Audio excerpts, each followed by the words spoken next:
ini yang menarik, yang mengusik pikiran banyak orang tetapi terkait dengan topik perbincangan. Satu statement atau quotation dari Ali bin Abi Thalib yang pernah mengatakan bahwa ikatlah ilmu dengan tulisan. Metode-metode sederhana yang barangkali bisa Anda manfaatkan atau pernah Anda lakukan atau memang pernah Anda lihat dilakukan oleh public speaker yang lain.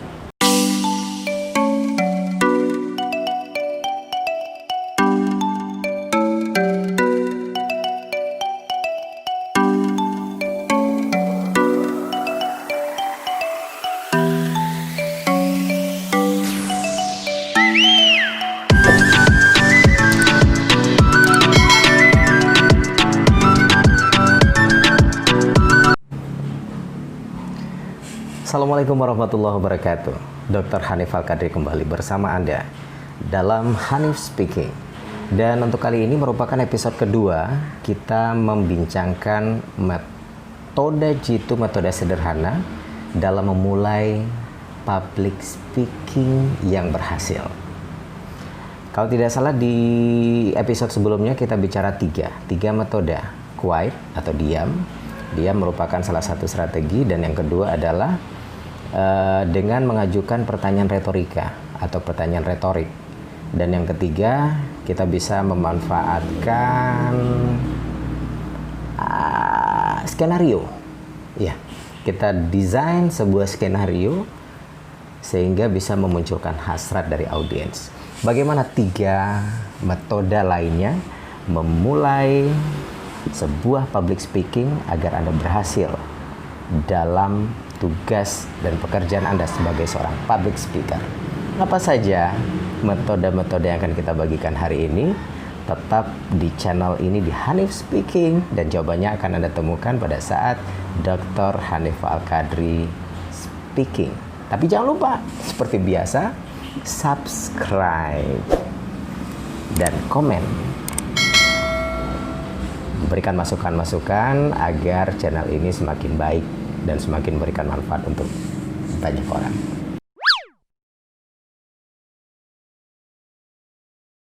Metode apa saja yang akan kita bagikan di episode kedua kali ini? Metode yang pertama, berarti metode yang keempat setelah kita sambung di episode sebelumnya. Metode keempat adalah declarative statement. Ini banyak sekali dimanfaatkan oleh pembicara-pembicara publik dimanapun, karena ini menarik. Misalnya pernyataan-pernyataan deklarasi ini seperti yang paling sederhana. Kita andaikan topik yang akan kita perbincangkan hari ini adalah tentang perbandingan atau persoalan kesetiaan dalam rumah tangga. Ini kan enak untuk diperbincangkan. Nah, deklarasi statementnya seperti apa? Setelah audiens diam ketika Anda sudah ada di panggung, di depan mikrofon atau di mimbar, Anda tinggal berbicara begini. Para hadirin yang berbahagia, 8 dari 10 pria ternyata tidak setia. Tetapi yang lebih mengejutkan lagi, 6 dari 7 wanita ternyata menikmati ketika berhadapan dengan pria-pria yang tidak setia ini. Kira-kira kalau Anda menjadi audiens, apa yang ada dalam benak dan pikiran Anda? Menarik tidak? Ada keingintahuan yang luar biasa, karena statementnya menggelitik. Nah, itu yang disebut dengan declaration statement. Tapi memang harus pinter-pinter untuk mencari celah memberikan declaration statement ini yang menarik, yang mengusik pikiran banyak orang tetapi terkait dengan topik perbincangan. Nah, ini tentu saja dituntut kepiawaian Anda untuk memanfaatkan berbagai bacaan, berbagai sumber, atau Anda memang tahu betul atau paham betul dengan topik yang akan Anda perbincangkan, sehingga menjadi lebih menyenangkan. Masuknya juga enak gitu. Ketika semua sudah diam, oh ya, audiens langsung berpikiran, masa sih? Nah, gue kan wanita, rasanya apa begitu? Gue kan pria, masa dibilang tidak setia? Ini ada apa nih? Jadi audiens menjadi terusik sisi terdalamnya sebagai laki-laki atau sebagai perempuan. Kepengen tahu tentang statement yang kita sampaikan itu, penjelasannya seperti apa.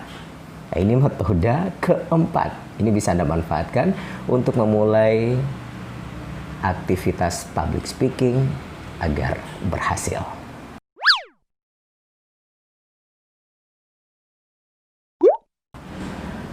Metode kelima. Sekarang kita bicara soal metode kelima, memulai aktivitas public speaking agar berhasil.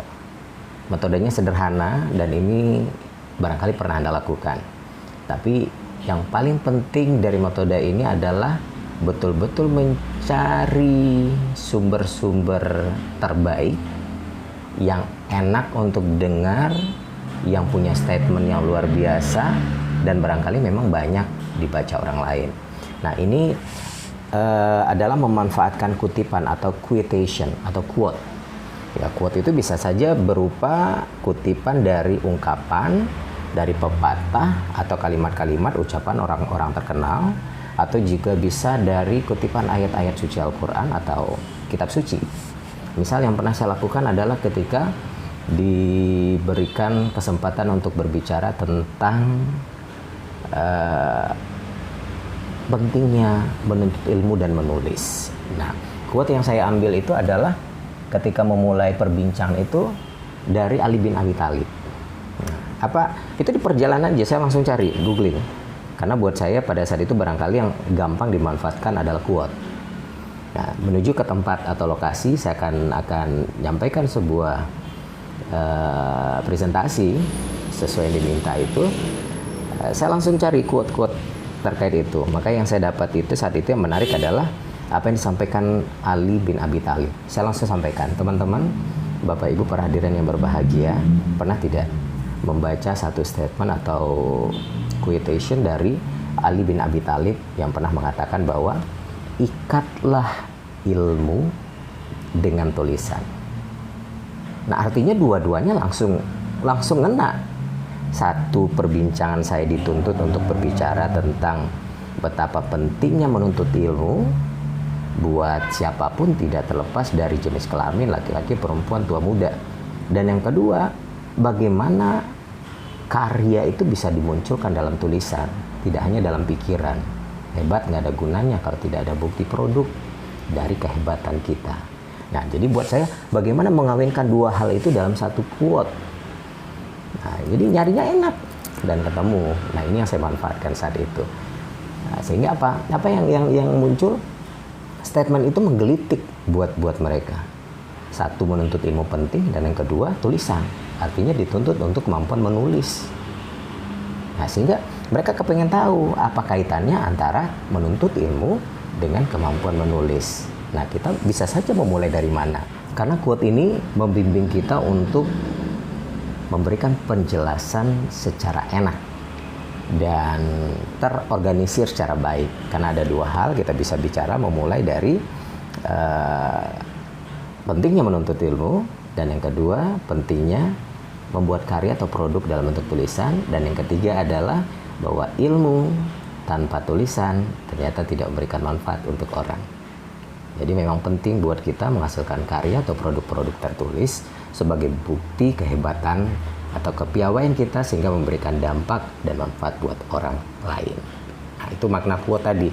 Nah, quote itulah yang menggelitik kasar ingin tahu, apalagi buat mereka yang sudah pernah baca atau justru sebaliknya nggak pernah tahu, tetapi kalimat itu menjadi booming di kuping mereka sehingga satu saat pun quote ini pun dipakai. Nah, jadi apa yang terjadi saat itu kalau kita bermain dengan quotation ini, Pak, nanti dikirim ya quote-quote-nya yang lain ya. Padahal kita sendiri juga nyari sebenarnya. Tapi seakan-akan mereka menilai bahwa kita memang punya quote sendiri, quotation sendiri. Nah, itu manfaat yang saya rasakan dengan kita menggunakan metode quotation atau kutipan-kutipan. Banyak lagi, ada puisi-puisi Khalil Gibran yang bisa dimanfaatkan, ada juga novel-novel orang terkenal. Bahkan saya pernah menjadikan novel mahasiswa saya sendiri karena memang kalimat-kalimatnya luar biasa. dan dia juga lagi booming. Nah, itu enaknya ketika berbicara memang audiens saya itu adalah anak muda. Jadi lebih dapat dan lebih masuk.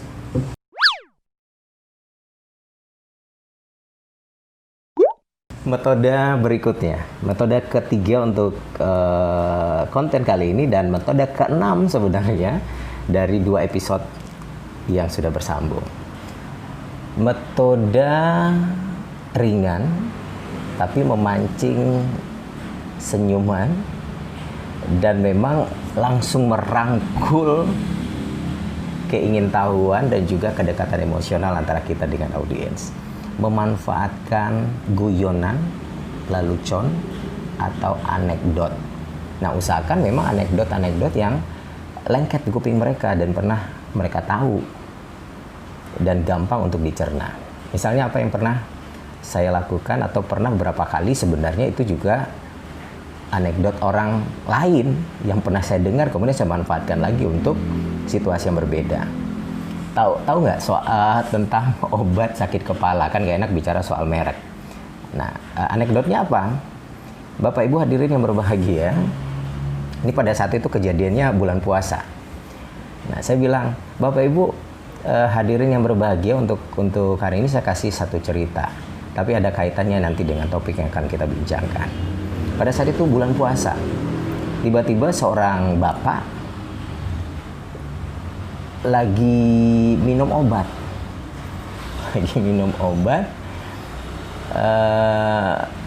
dan ketahuan oleh anaknya, Bapak, bukannya Bapak puasa? Nah, apa jawaban si bapak? Itulah hebatnya obat ini, bisa dimakan dan diminum kapan saja. Nah, artinya apa ya? Kalau karena sempat booming memang istilah atau anekdot terkait dengan obat sakit kepala yang satu ini. Minum ini bisa diminum kapan saja. Nah, dilupa bahwa bulan puasa maksudnya bukan berarti bisa diminum mau puasa atau tidak. Artinya tanpa makan dan mengisi perut atau lambung sekalipun obat ini bisa dimanfaatkan gitu. Tapi itu menjadi anekdot. Nah, ini mungkin ketika saya bicara sekarang jadi nggak lucu. Tapi pada saat di depan statement di depan panggung, ini menjadi menggairahkan karena memang sudah didesain sedemikian rupa bagaimana menceritakannya. Dan saya yakin Anda punya anekdot-anekdot yang jauh lebih luar biasa dan jauh lebih menakjubkan, bahkan mengagetkan audiens Anda. Dan ini satu langkah sederhana yang jitu untuk merangkul hasrat ingin tahu mereka dan kedekatan emosional Anda dengan audiens Anda.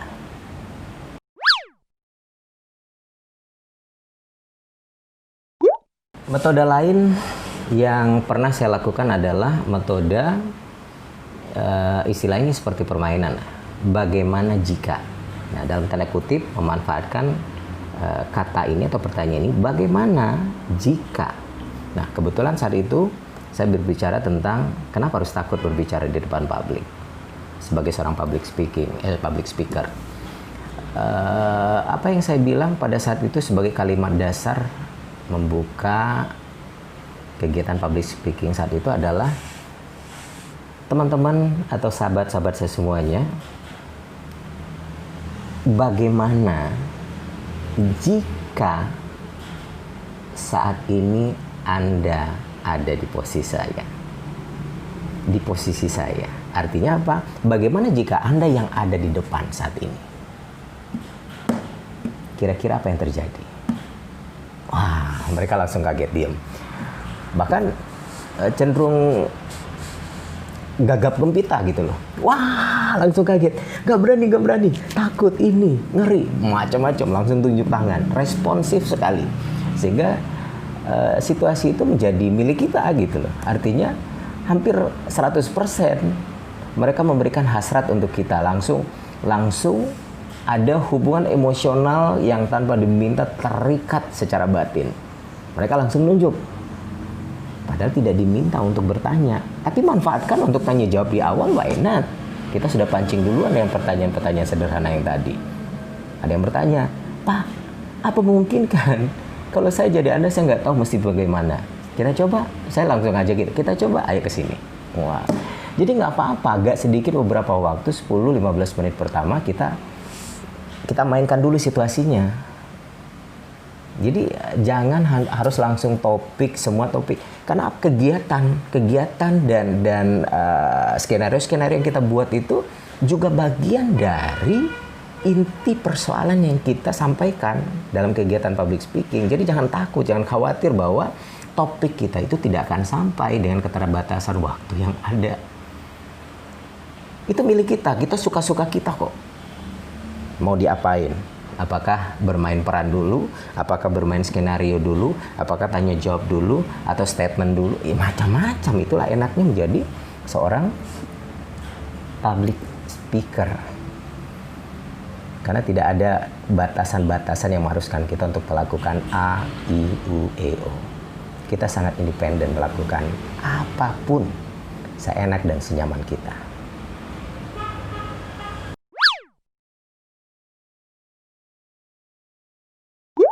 Sampai kita ke metode terakhir. Untuk episode kedua, metode memulai aktivitas public speaking agar berhasil. Metode-metode sederhana yang barangkali bisa Anda manfaatkan atau pernah Anda lakukan, atau memang pernah Anda lihat dilakukan oleh public speaker yang lain. Yang keenam atau yang terakhir itu adalah memanfaatkan statistik namanya. Artinya gini, kita dituntut menggunakan statistik yang mengejutkan, yang cukup kuat dan dipersonalisasi akan beresonansi dengan audiens kita. Dan untuk menyampaikan pesan kita sesegera mungkin. Ini pada akhirnya akan berpotensi memicu daya tarik emosional audiens. Misalnya gini, oke, Bapak Ibu yang ada di ruangan ini, silahkan sekarang coba lihat ke kiri. Oke, lihat ke kanan. Anda perhatikan di kiri dan kanan Anda.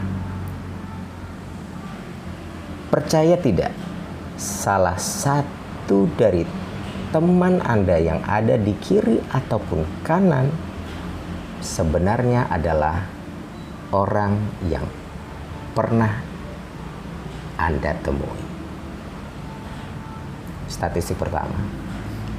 Atau statistik kedua yang bisa Anda lakukan. Di ruangan ini lebih dari 90% adalah orang-orang yang sangat pemberani, tapi takut dituntut untuk berdiri di depan sini. Statistik saya salah atau benar? Nah itu, ya ini sebenarnya sekedar permainan saja. Tapi statistik atau angka-angka seperti itu memang sudah Anda temui, Anda googling.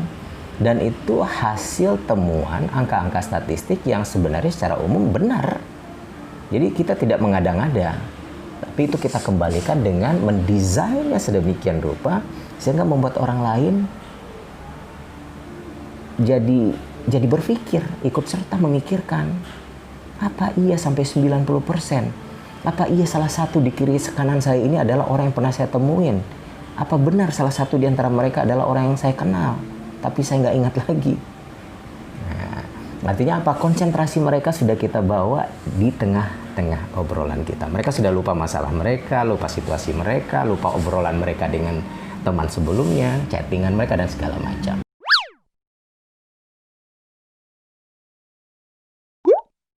Oke, sahabat Hanif Speaking, itulah episode kedua.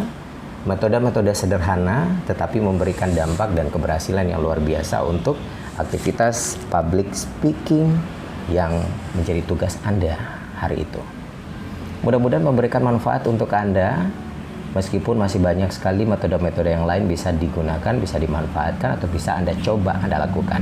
Saya percaya 1 di antara 6 atau 7 yang saya bagikan itu kalau dicoba sedemikian rupa, Anda akan merasakan sensasi yang tidak sama dibandingkan ketika Anda berbicara dengan gaya Anda selama ini. Karena itu yang ditunggu oleh audiens. Ada sesuatu yang berbeda ketika Anda tampil. Artinya tidak sama dengan kebanyakan orang. Ini nilai tambah. Baik, demikian barangkali sahabat Hanif Speaking. Mudah-mudahan berikan manfaat dan dampak yang baik buat kita semua. Sekali lagi jangan lupa subscribe dan komen, yang penting komen, masukan-masukan untuk memperbesar atau memperbaiki channel ini agar menjadi lebih baik. Terima kasih banyak. Wassalamualaikum warahmatullahi wabarakatuh. Hanif Al-Qadri pamit. Sampai jumpa.